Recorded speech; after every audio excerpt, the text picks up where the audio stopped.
All right. Good afternoon, folks. Good afternoon. Happy Sunday, folks. I know it's officially basketball season now. No more football to talk about as much. So I am working through some situations in my world. I had a kind of a difficult time getting through that, but seeing that I do now, I break down film every Saturday. I have a new YouTube channel called Film Session Saturday. If you need real broken down football, real stuff, if you really are depressed like me, you can always head over and subscribe to the new channel. It's called Film Session Saturday, where I break all that down. Now, if it's your first time tuning into anything I do, tune into my work. The name, it's As One Crookshank, your one and only Move Swiftly speaker, former Division One college football player, and current five-time published author and educator. What I do, what I created, what I'm all about is taking the lessons from the football field, the innovative teamwork lessons, and aligning them to business owners and businesses so they have cohesive and strong, eager, really progressive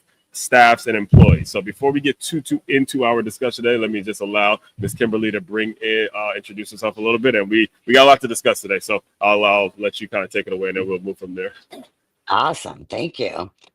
My name is Kimberly from Ardent HR Solutions. I founded Ardent HR Solutions to help businesses thrive in the ever changing landscape of work.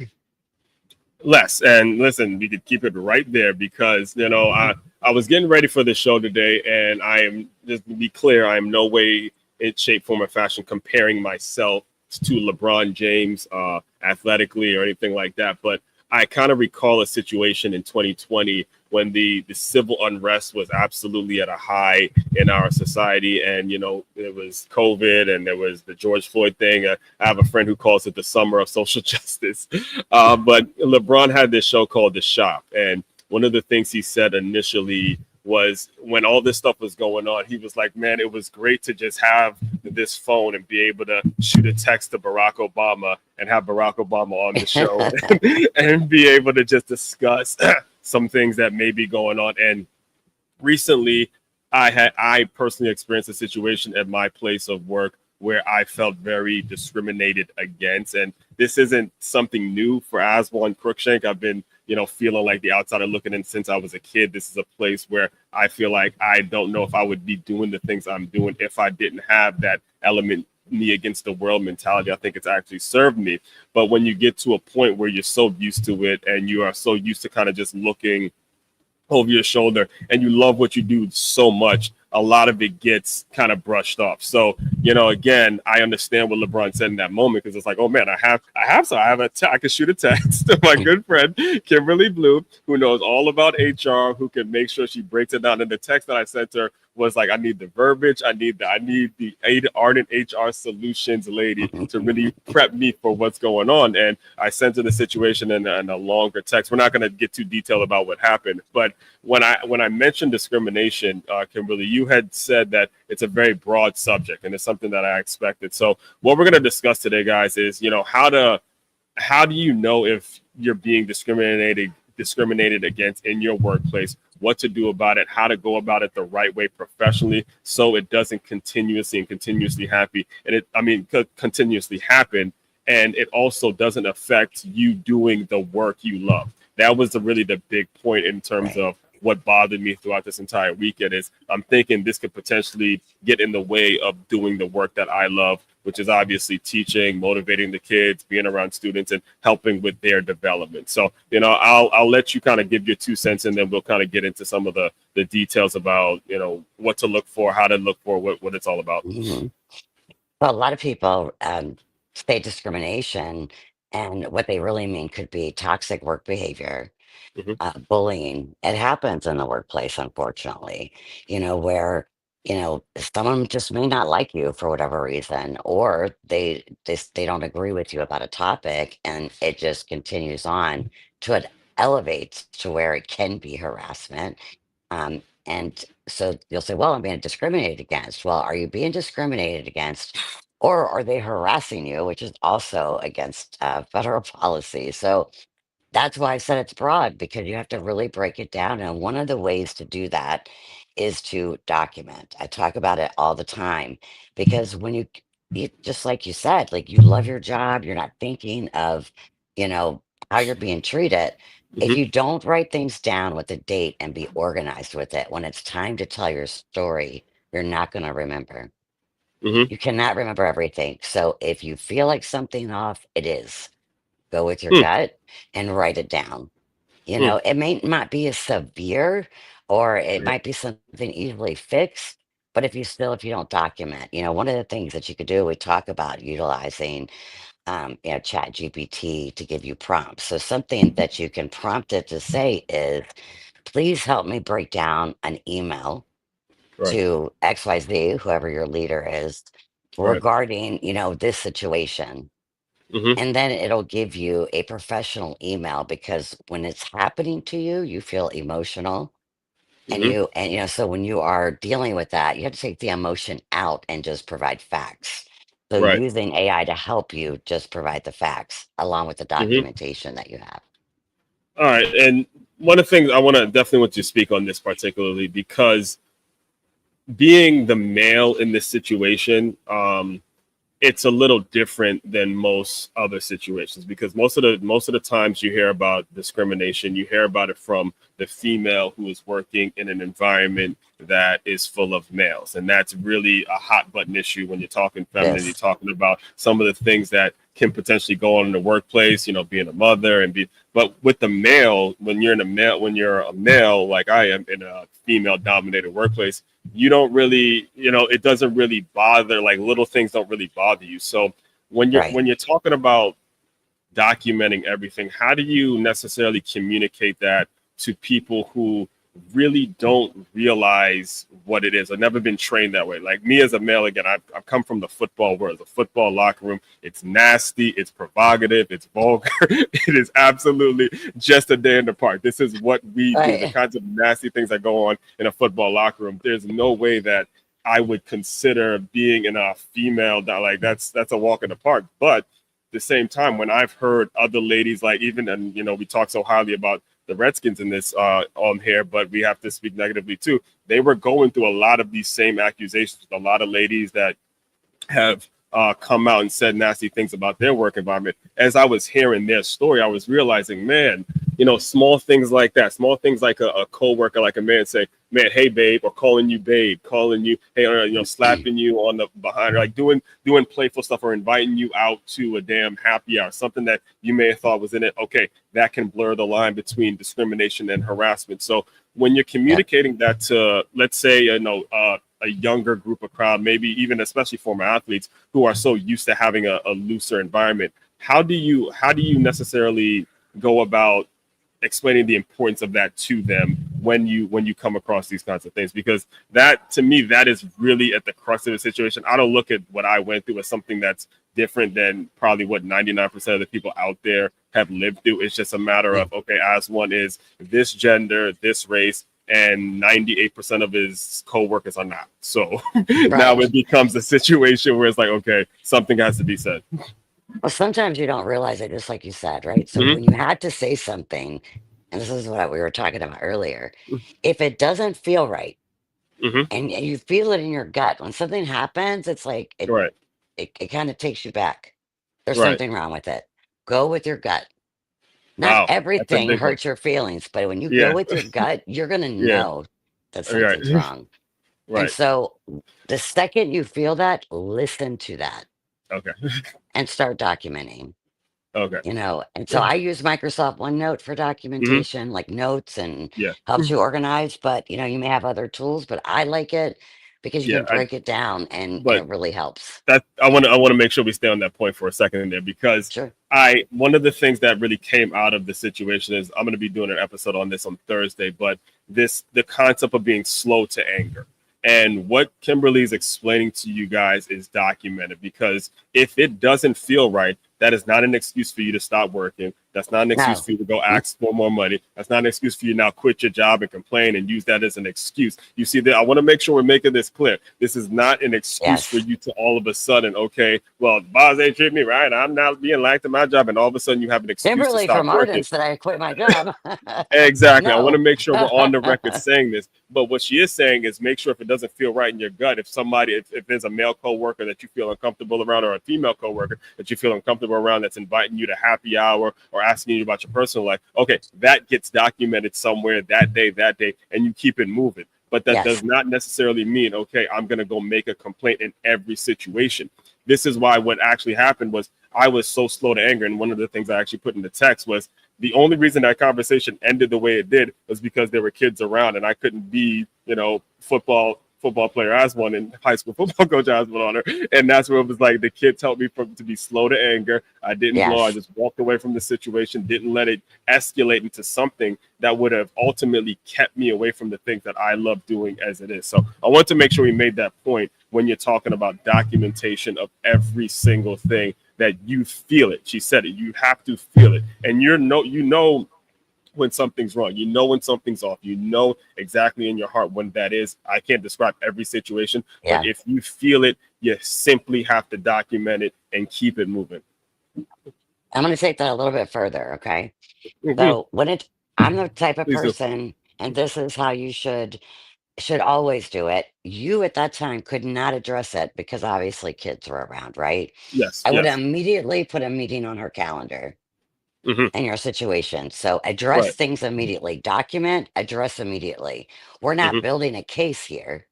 Right. We had to address it quickly because sometimes, and I'm not saying this and I'm not saying every time, Yeah. it could be a misunderstanding. If you feel comfortable addressing that person, if you don't, Yes. pick a partner to come with you Hmm. and you can have, whoever it is, so that way you have somebody that's there in your best interest. Hmm. So you document it so you can remember the details. You set up a meeting if you can't address it immediately and say, hey, this is a Hmm. situation. This is what happened. This is how it made me feel. How can we Hmm. resolve it? Yes. You have to take the emotion out, Hmm. Yeah. and just stick to the facts. Yes. And man, all right. So there's 2 points I want to make there. The first thing she said, and again, I know I've known Kimberly enough to know that she's not going to get offended in terms of what I'm alluding to here. But when you're talking about taking the emotion out, again, men, women in the workplace. Men are wired. I understand the kind of locker room. Again, football, this is what we do. We're wired to take emotions out of the way we are wired. That does not necessarily mean we're discriminating you and telling you that women can't be great Yeah. leaders. But unfortunately, it takes a special kind of woman to take the emotion out of the workplace and do not bring your emotional baggage to a place of business where money's being made, bills are being paid, folks are out there trying to be productive and do what they love. So emotional stability is going to be important when we're talking about leadership and the kind of workplace environment that Hmm. you want to create. Okay. So the next point I want to make in that, because I know again, primarily the work I do and the people I look to serve every day are the owners, the business leaders, the folks who are responsible for hiring these people. And this is one of the colleagues I have at the school. I've known her now. We're going on 3 years of working together. And me and her we've seen so much together. I mean, so much of kids and staff coming in and out. And the thing that has remained 1000% consistent with the conversation she and I have had is like, it's going to keep boiling down to leadership. When we are working in a situation where there's so much turnover, you're going to have this, especially if you're talking education and ideas and programming and wanting to do this. We're gonna have people that have very strong personalities that want this done and want that done, and communication simply isn't going to be there, and folks are going to bump heads and end up again. If I was to handle the situation the wrong way, I could have been let go. She could have been let, all sorts of things that two good people, again, two great people that could have been away from the kids because things weren't communicated properly up top. So, when we talk to our business owners, our tribe of people, the folks that are really getting something out of these live streams, how do you advise business owners or leaders of organizations to make sure they're doing their part to keep these situations from escalating into something bigger than it has to be? What exactly are we? How exactly do you start there? Because I'm thinking more about the owner that I have a great relationship with. I mean, he had nothing to do with the situation, but now Right. it's like if I was to go too detailed into what's going on, now he's got to deal with it and he's got a problem Right. with. He never even deserves. I would never do anything to harm the kids, would never do anything to harm him or the school. But now, if the situation gets worse, it's like, okay, now he's got to deal with it all because of something Right. he had absolutely nothing to do with. So, Right. take it away. So having, a I know I said a handbook. lot in that. Oh yeah, it's okay. So having a handbook with policies and guidelines Wait, of let's make sure we how get this document. Having a what? a handbook. Yes. with Yes. policies, right? 1000%. Right. So it's going to be about these things, about discrimination, about retaliation, about um, bullying, Mhm. workplace behavior. It needs to be documented very clearly Yes. in a handbook that Mhm. all employees sign, and Yes. there should be zero Oh man. tolerance. Okay, time out because you beat me to it. You beat me to it. A couple weeks ago, a couple weeks. I have to tell the story because a couple weeks ago, I had another, back and forth with. That's part of what dealing with me is. All right, I am. I will own it. I'm very difficult to work with. Anyone that's working with me, okay, I'll own it. But a couple weeks ago, I did have a back and forth with a specific teacher, and I said, hey, again, we're not going to get to a point where we like each other, but we could definitely be working together. And what she and I have done since then is we have meetings every single Monday. Everything is documented in terms of the expectation of me, what's expected of her, and we both sign it. We sign the damn paper every single Monday. And again, we're talking about two people that, again, we would admittedly know we don't like each other, but the kids would never know it. All right. Right. We sign the damn paper every Sunday, and I mean, every Monday, excuse me, and we keep it moving. We have not had a problem since that day. Okay, that's one. First of all, it's a shout out to Miss Kimberly Blue, who helps me, get through my week. But also, it's important that you approach things in a certain way and you have things documented and sign them so you just keep yourself from getting in trouble with anything going on. So I had to make sure I made that point because that was actually something I forgot to mention to you, previously in terms of how that Mm. played out. Yeah, that's good. And that's how Yeah. you do it. It's basically solving a problem and looking at the long-term solution, not the Hmm. short-term solution. So now you're meeting, I'm not saying every situation you have to meet every week, right? Right. But, workplace relationships, no matter, if you like somebody or not, you still have to be professional. One And the thousand way percent. you approach it is that, what do we have this week? What do we have this upcoming week? Okay, we Hmm. agree on this, boom, done. That's what I said about taking emotion out of it Hmm. and just do the work because you have to have a common goal, Hmm. which is take care of the kids in your case. Yes. Now, handbook is number one.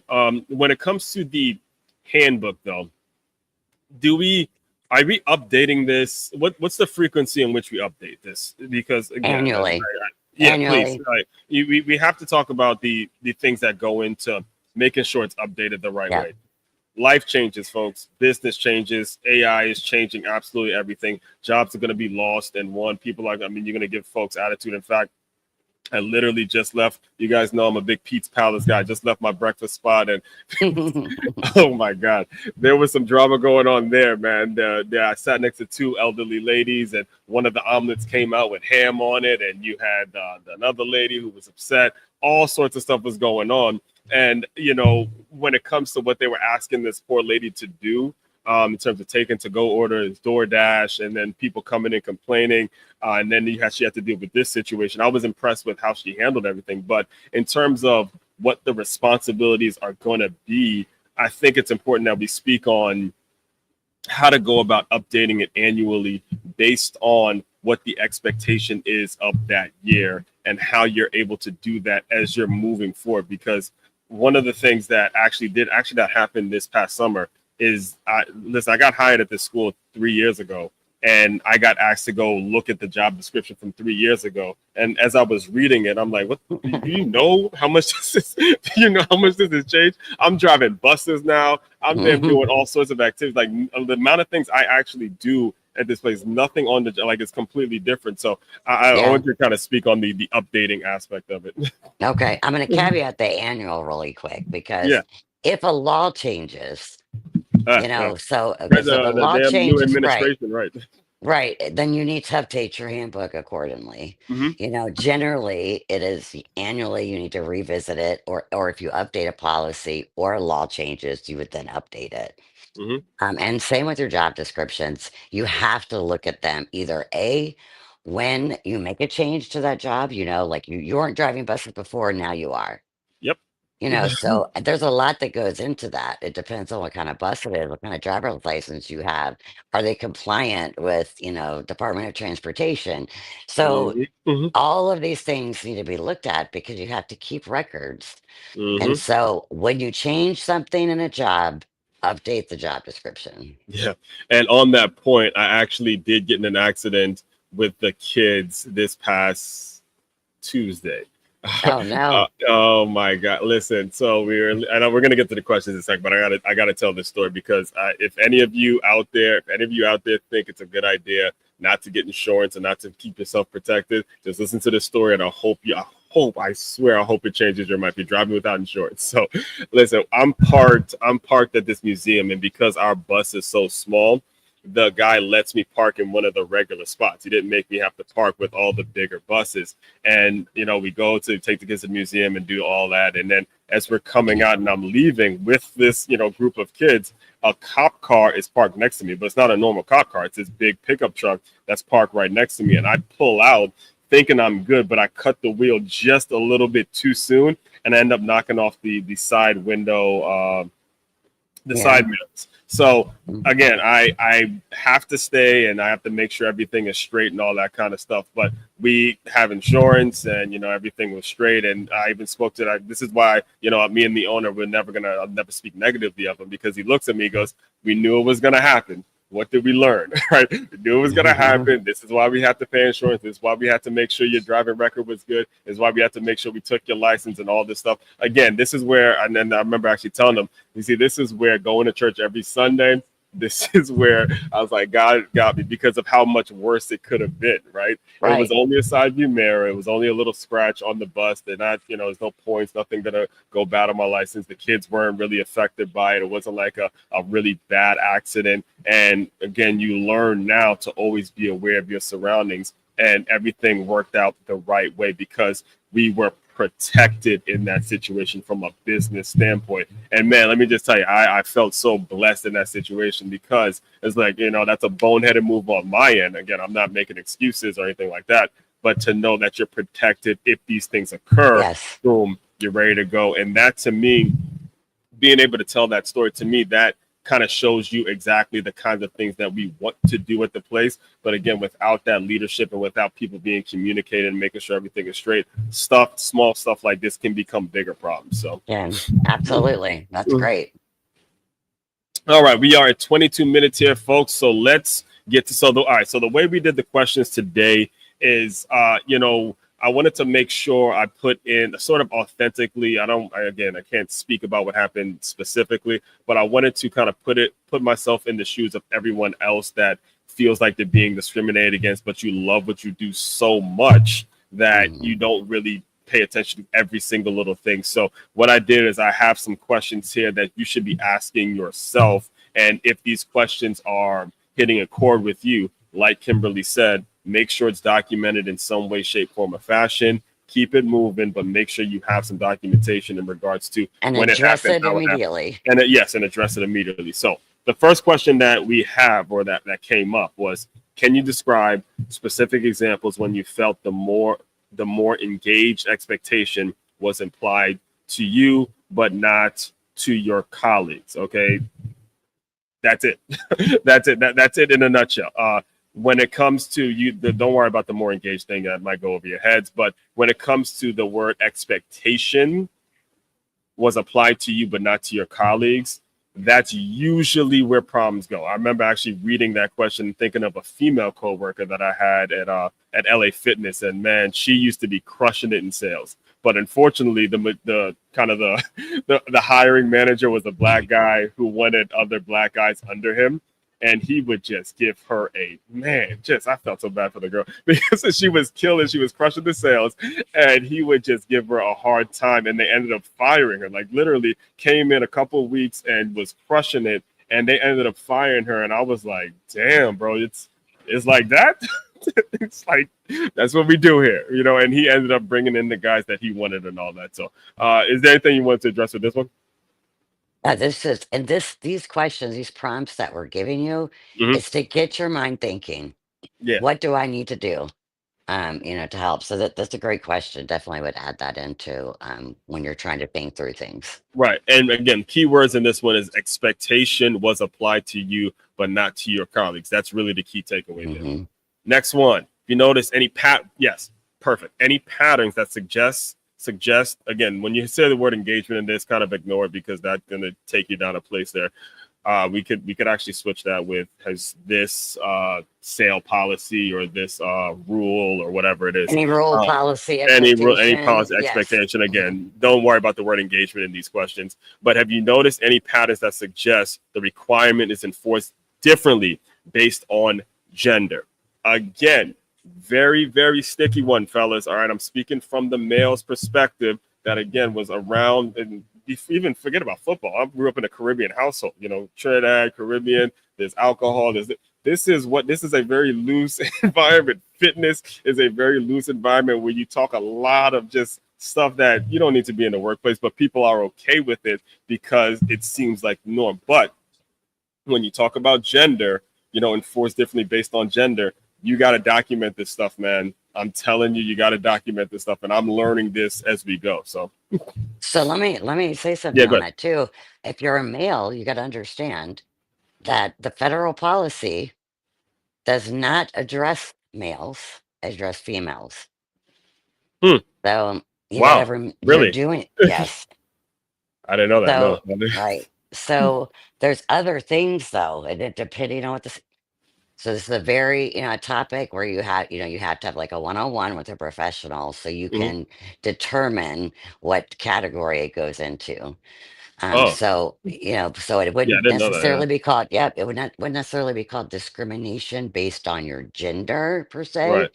But however, if you are being discriminated as a male, there's just because it's not in federal policy does not mean that Mhm. you cannot go and speak to your manager, supervisor, leader and Right. say, this is happening because it still happens.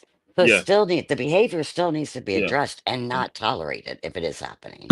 And again, this is going to require male ego leaving what you're trained for as a male. It's going to require you to remove that a Or little to bit, leave your body. to leave your body just for a couple of, just maybe for 2 hours, maybe, okay, just for some time, and really make sure you're doing what you have to do for the goals you may have set for your family and for your life and all that, because that's important. So, question three, I believe. Yeah, question three.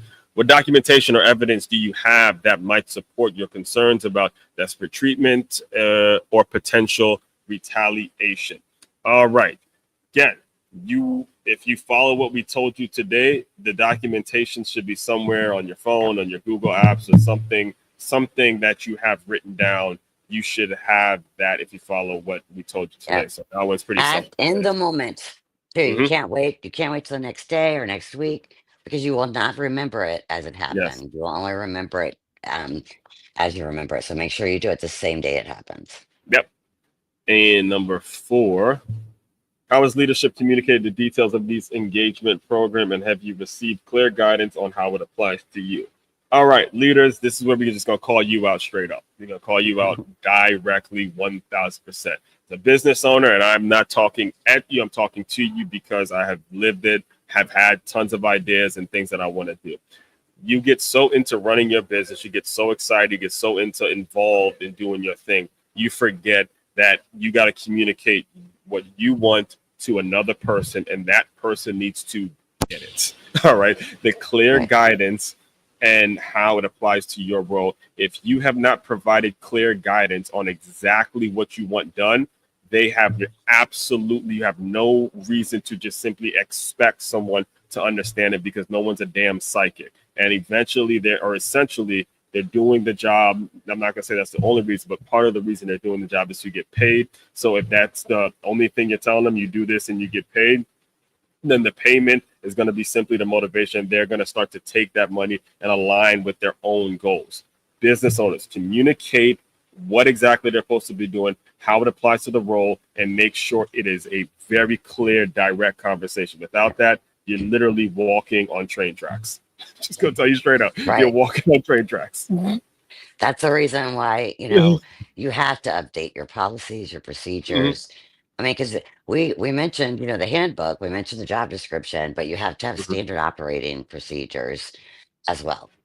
And this is something, again, I've probably said it 100 times on these, but I will never get tired of saying it. You gotta go and find folks like Kimberly, hire them, make a payment so they do it for you, because this is not something that you should be doing on your own.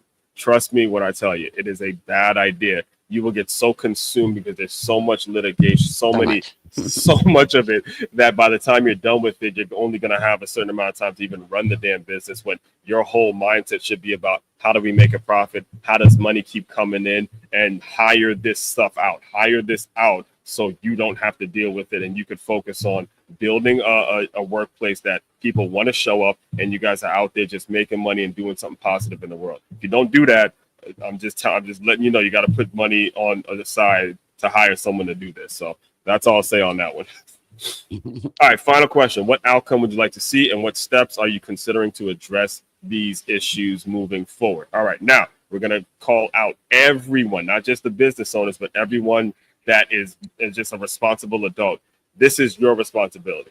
All right. If you stay in a situation where you're being mistreated, it's blatant, and you just feel like, okay, if I say anything, I'm going to get fired, or you're afraid, you are doing not only yourself a disservice, you're doing your family a disservice, you're doing whoever you want to serve a disservice. You are doing a disservice to everyone who gives a flying F about you've had anything. Like the whole thing that I felt this week, and I'll close you out with this. I thought of the work that my mother has put in with me to help me kind of understand the ways certain people are in the workplace. I thought about people like Kimberly Blue, thought about my older sister, I thought about my niece. And of all times, it actually happened on Valentine's Day, where I had put out an article about how becoming an uncle actually changed my view on love. So I thought about all the females that has helped mold this incredible, articulate, handsome, funny, humorous guy that said, I don't deserve to be treated like this. That's bullshit. That's bullshit. And it's like, okay, you Right. better say something on this, and you can't just let this one go. Right. So the steps moving forward, again, is not to just simply be angry and lash out at a situation, but no, say, okay, all right, you want to put the fight on, you want to start fighting, you want to start doing these things, we're going to do it the right way. So that's how I do it. How you guys should do it should be something similar to that, in terms of making sure you understand you're not just fighting a fight for you, but it's the people who have helped you get to where you're at now. Those are the folks that you really got to consider, because you owe more than just yourself. You owe the people you serve. You owe all of the folks that really benefit from the work you do. So I can get long-winded on Absolutely. that, but that's kind of a precursor. Trust me, this week, guys, we're gonna have a fun time on the live streams this week. But I'll give you the last word. Well, it's true. And, as a leader, you do have to be vulnerable. And it's a hard thing to do for a man, a woman, it doesn't matter. And so it's nothing wrong with saying, hey, something's going on. This does not feel right. And I need to address it immediately, Hmm. whether you're a business owner or you're the employee. So, as a business owner, you should have these in place. You should have handbooks and policies, and update them frequently, and have a good business partner to help you. So, if you need help, contact me at Arden HR Solutions. For today's podcast, if you would like to have some Chat GPT prompts to help you Hmm. navigate some situation, I am providing 100 prompts for any of the Patreon users and anyone that joined today and would like to have it. One So, thousand percent, and all of that. Listen, we're here every week, so all of that would be included in the show notes, and eventually we'll get the clips going out. I'm actually right. As soon as we're done with this, I'm going to actually put out my first YouTube ad and stuff like that. I'm now getting, now that football season's over, I got a little more time on the weekends to do a lot of the promotional work that I was kind of putting off towards this time of year. So definitely we'll be in touch, and we looking for, I don't know what the topic next week will be, but again, we have literally thousands and thousands of things that we could be talking about, and it's all based on how they come up, what comes up. So she mentioned the Patreon links. I'll put the link up here real quick. Everyone out there, continue to move swiftly. We will talk more soon. see you next time. All right.